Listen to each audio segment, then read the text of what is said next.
Olá, galera, tudo bem com vocês? Espero que todos estejam bem. Estamos aqui mais uma vez para dar uma aulinha para vocês. Hoje a gente vai continuar aí na história da arte. Nós vimos a pré-história, né, na aula passada, e hoje nós vamos ver, então, a arte egípcia, tá? A primeira expressão de arte que a gente vai ter no período já de história, ou seja, em que a gente tem arte escrita, tá certo? A arte egípcia, ela é considerada, pela Graça Proença, a arte para a eternidade. Por quê? Porque a gente vai ter associação da arte com politeísmo, antroposomorfismo e vida após a morte. Então, a arte aqui é utilizada de forma a ser durável. Por quê? Porque as pessoas que produzem esse tipo de arte para a sociedade, né, que essa arte está sendo produzida, os homens vão voltar depois da morte, tá certo? Eles vão voltar à vida depois da morte. E é até por isso que a gente utiliza a mumificação, né? Então, essa arte, ela tem que ser durável, ela tem que durar muito tempo, porque as pessoas vão voltar ainda, tá? A arte e a escrita na arte egípcia, elas são complementares, então a gente vai ter os hieróglifos na escrita e a hierática na arte. A gente vai utilizar símbolos e desenhos na arte e na escrita, e por isso a gente diz que elas são complementares. No Egito, a gente vai ter, então, teocracia. A arte, ela está intrinsecamente ligada ao poder, ao Estado e ao faraó, que é Deus ou a representatividade divina, tá? Ele vai representar Deus ou ele é Deus, vai depender do período de arte egípcia que a gente está falando. Mas a arte, independentemente do período, a arte egípcia, ela vai estar sempre ligada ao poder, ao Estado e ao faraó, tá bom? Quais as características da arte egípcia? Opulência, grandiosidade e permanência. Logicamente, por quê? Porque a arte está ligada à teocracia e está ligada à vida após a morte, tá? A arte, ela não vai representar expressão individual, justamente por estar ligada ao poder e ao estado do faraó. Ou seja, os artistas não têm liberdade de criação. A arte, ela é totalmente padronizada, tá? A gente não vai ter artista que assina a obra aqui, beleza? Isso só vai aparecer lá no Renascimento, ok? Então, a arte não vai representar nada individual. Tudo, todo mundo segue a mesma regra, que é fazer uma arte que está ligada ao poder, ao Estado e ao faraó, e que deve durar, porque você vai voltar a viver depois que morrer, tá bom?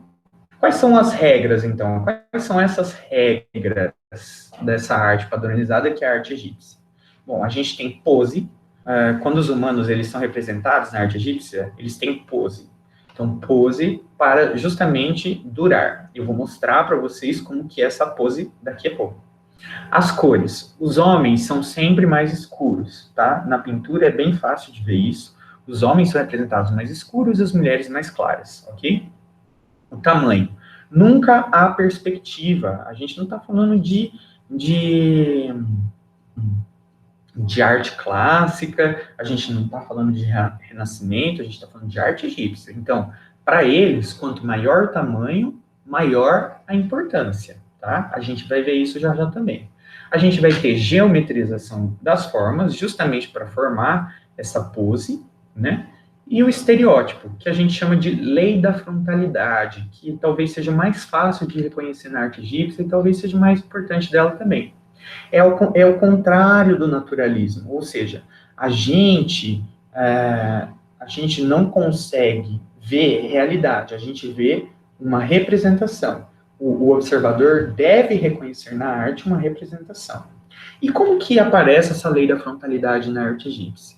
O tronco do ser humano é sempre ereto, os olhos são representados de frente, a cabeça, as pernas, os pés e as mãos são representados de perfil. Ah, não estou entendendo nada. Calma, eu vou mostrar para vocês. Vai ficar mais fácil, tá?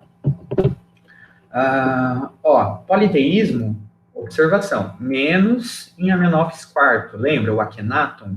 A arte muda no monoteísmo. O que eu quero dizer?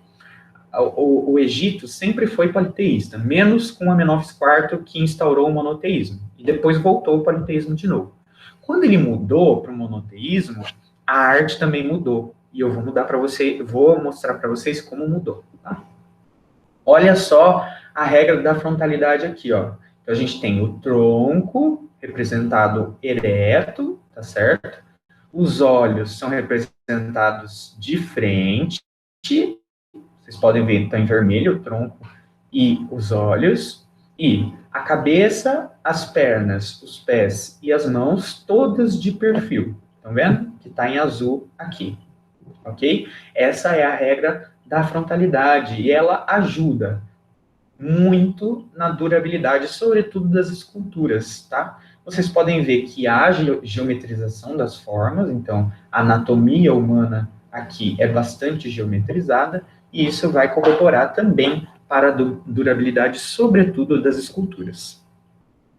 E a arquitetura? Como que é na arte egípcia? A arquitetura, a gente vai ver a estruturação por sistema de arquitrave, tá? Monumentos, a gente vai ter túmulos, então, as pirâmides, as mastabas ou os hipogeus, e a gente vai ter os obeliscos, tá? Na arquitetura ainda a gente vai encontrar templos e palácios. Nos palácios a gente vai ter colunas com capitel, tá? O que é o capitel? Ó, o capitel está sendo mostrado aqui, ó.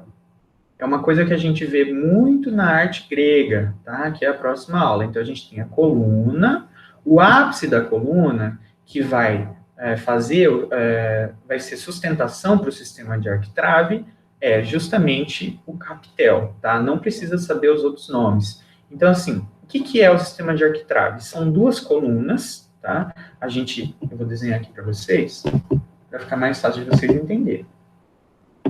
A gente vai ter uma coluna, outra coluna. Aqui no ápice dessa coluna a gente tem um capitel. Aqui no ápice da outra coluna a gente tem um outro capitel que vai servir de sustentação para uma pedra que vem aqui em cima, ok? E tudo isso junto a gente chama de sistema de arquitrave, beleza? Isso vai aparecer muito nos palácios da arte egípcia. Por exemplo, o Palácio de Luxor, que eu vou mostrar daqui a pouco. Na escultura, o que a gente tem? Na escultura, o que a gente tem? A gente tem materiais duradouros, lembra? A arte precisa ser duradoura, então pedra, ouro e bronze. Esfinges, que são consideradas guardiãs dos impérios, e muitos relevos, tá? Muitos relevos. A gente vai ver que eles seguem os padrões da pintura. Que padrões? Os de durabilidade, de lei da frontalidade e geometrização, tá? Então, o escultor é aquele que mantém vivo, né? Justamente porque você tem essa ideia de durabilidade imposta pela religião politeísta do Egito, tá? E que acredita na vida após a morte. E a pintura? A pintura vai ser encontrada, sobretudo, no interior dos túmulos, né, nas pirâmides, mastabas ou hipogeus, nos palácios e nos templos. A temática: cotidiano, mitologia egípcia e a vida do faraó em si. O faraó é o mais importante, né, gente? Ó, então, aqui, o que a gente tem? A gente tem a pirâmide. Gente, a pirâmide é um túmulo, tá? É um túmulo, e é um túmulo dos faraós, beleza? É de gente importante. Gente importante é sepultada em pirâmide, ok? Então, vocês podem ver, é o acúmulo de muitas pedras muito grandes, precisavam de muitas pessoas para carregar essas pedras, tá? E foram construídas durante muito, muito tempo. E vocês podem ver, ó, elas estão quebradiças, mas por cima elas eram lisas, né? Ó, vocês podem ver aqui, ó. Elas eram lisas, estão vendo? Ficou ridículo esse meu traçado, perdão. Mas elas eram lisas, e aí a gente tem hieróglifos, tá, desenhados nessas pirâmides, ok? Ó, aqui é outro túmulo. Então, a gente falou que tem três, certo? As pirâmides, as mastabas e os hipogeus. Então, aqui as pirâmides, aqui as mastabas, tá? Isso aqui é uma mastaba, isso aqui é uma mastaba. Então, é a Vale dos Reis do Egito, beleza? Então, olha só a composição da mastaba aqui para vocês, para mostrar que lá dentro a gente tem uma câmara, que é onde a gente coloca o sarcófago e onde está enterrado o faraó, tá bom? Então, só gente importante também na mastaba. Aqui a gente tem um obelisco, tá? O obelisco serve para marcar pontos importantes. Então, a gente tem um monumento bastante grande, uma escultura bastante grande. Lá em cima a gente tem ouro, tá vendo? Uma torrezinha de ouro. E ele é todo desenhado, cheio de hieróglifos, tá? Os europeus amaram isso aqui quando conquistaram o Egito e levaram um monte para a Europa. Tanto é que, se vocês forem à Europa, vocês vão ver um monte de obeliscos, tá? Ó, aqui a gente vai ter também mais representação da arquitetura do palácio, né? De palácios egípcios. Mais, ó, esculturas. Vamos analisar. Olha só como ela é retinha, geometrizada e justamente pensada para durar, né, gente? Vocês podem ver, os braços dele não estão fora do corpo, a cabeça ela é junta ao tronco, estão vendo? Por pedra. É como se a perna dele tivesse colada aonde ele está sentado. Tudo isso é pensado para a escultura durar, tá certo? Aqui, ó, a gente tem mais um obelisco, tá? Na frente do palácio. E aqui várias esfinges, beleza? Que são esses faraós com corpo de leão. E eles também seguem o princípio da durabilidade, estão vendo? Aqui a gente tem, aqui à frente, né, como vocês podem ver, eles estão aqui, esses dois protetores da entrada do palácio, né? Aqui mais, ó, olha só como as esculturas, elas são duras, elas são estáticas, elas não têm movimento, e os braços são colados ao corpo, tudo em pedra, tudo feito para durar, justamente porque os egípcios acreditavam que eles iam voltar depois da morte, tá? Olha só, aqui a gente tem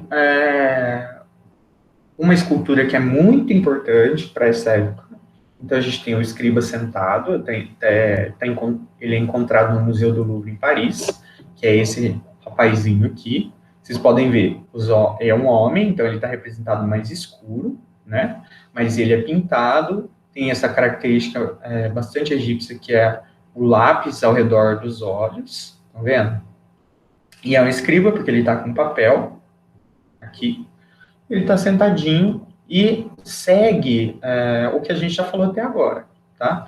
A dureza, a geometrização. E aqui a gente tem uma máscara mortuária, a máscara mortuária do Tutankhamon, que foi um faraó, e olha só como ela é adornada e representa a riqueza, e está ligada a tanto a dureza, mas também a força e ao poder e ao Estado e o endeusamento que o faraó representava, tá certo? Todo em ouro, cheio de pedras preciosas, tá, gente? Aqui, a esfinge, tá? A esfinge, mais uma vez, ó, ela tem um corpão, mas segue também a mesma coisa do que as esculturas, tá vendo? O pescoço ligado ao tronco, o nariz dela foi cortado, mas essas obras, a gente tem que pensar que foram feitas há muitos anos atrás, né? E elas estão aí até hoje justamente porque eles queriam fazer uma arte que durasse. Aqui a pintura, ó. Aqui na pintura fica mais fácil da gente ver a lei da frontalidade, tá? Então, ó, a gente tem animaizinhos aqui, tá? Aí a gente tem aqui o cotidiano do faraó, o faraó e a sua esposa sentados aqui, né? Então vocês podem ver, ó, os troncos, todos representados de frente, assim como os olhos. Esses aqui são deuses, então aqui uma cena de mitologia do Egito, né? E a gente tem os pés, as mãos e a cabeça de perfil, beleza? É bastante colorido, os homens sempre mais escuros que as mulheres. Aqui, mais uma vez, em que a lei da frontalidade pode ser vista. Lembrando que os hieróglifos se misturam, né? Então, a escrita se mistura com a arte visual, né? Então, os olhos representados de frente, o tronco de frente, ereto, geometrização da anatomia, as pernas de perfil, os pés de perfil, as mãos de perfil, a mulher e o faraó, a mulher sendo representada mais clara que os homens. E aqui, olha só, uma paisagem sendo representada para vocês verem como não tem perspectiva nenhuma, gente. Que, ó, isso aqui é um lago visto de cima, mas com os animais representados de perfil, e a floresta em volta do lago toda sendo representada de perfil, como se a gente visse ela de frente. Então, não há perspectiva porque a gente mistura perspectiva. Ah, é cubismo. Não, gente, pelo amor de Deus, não é cubismo, é arte egípcia, tá bom? É lógico que os cubistas vão olhar para isso aqui e vão gostar da ideia, né? Mas nada a ver. Então, a gente tem aqui lei da frontalidade. É lei da frontalidade, ok? Em Amenófis IV, lembra que eu falei que a gente tem um período de monoteísmo egípcio em que a arte ia mudar. Então, se é uma arte ligada à religião, se a religião muda, a arte muda também. No caso do Amenófis IV, quando ele instaurou o monoteísmo, a gente vai ter uma arte sendo menos rígida, mais expressiva e mais delicada. E aí, gente, não tem como eu provar isso para vocês sem mostrar. Olha só, o Akhenaton, né, o Deus Sol, sendo representado aqui numa escultura. Olha só como muda o delineamento anatômico. É muito mais curvo a boca, o nariz, os olhos, a face, os adornos, tá certo? Olha o busto da rainha Nefertiti aqui. A gente, além de ter cor, né, a gente tem uma anatomia bem mais representativa da realidade, a gente tem uma representação mais encurvada, não tão dura, tá certo? É mais expressiva. Olha aqui essa pintura.